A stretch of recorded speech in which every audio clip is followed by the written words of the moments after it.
Hello viewers, ইকুহিপাত Word of the Day segmentলৈ আপোনালোক আটাইকে স্বাগতম জনাইছো। আমি কিছুমান কথা কেতিয়াবা কওঁতে অকনমান কঠুৱা সুৰত নকৈ অকনমান ভাল শুনাকৈ ক'ব পাৰো।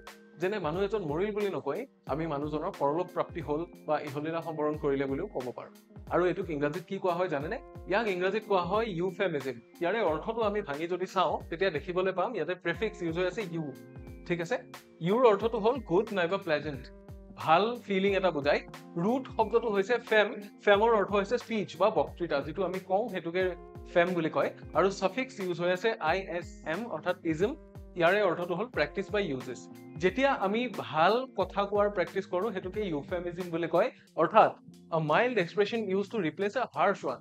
কেতিয়াবা অকনমান কঠুৱা সুৰত কথা নকৈ পেলাই আমি তাৰ সলনি ভাল কিবা এটা ব্যৱহাৰ কৰিব পাৰো। যেনে instead of saying died আমি কি ইউজ কৰিব পাৰো? passed away।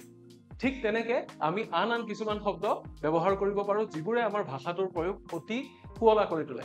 এনেকুৱা কিছুমান শব্দ আপোনালোকে আমাক কমেন্ট বক্সত জনাব পাৰে আৰু কিছুমান ফান আৰু এনেকুৱা নতুন ৱৰ্ডৰ কাৰণে আমাৰ ইকুহিপাত Word of the Day segmentটো চাই থাকিবলৈ নাপাহৰিব।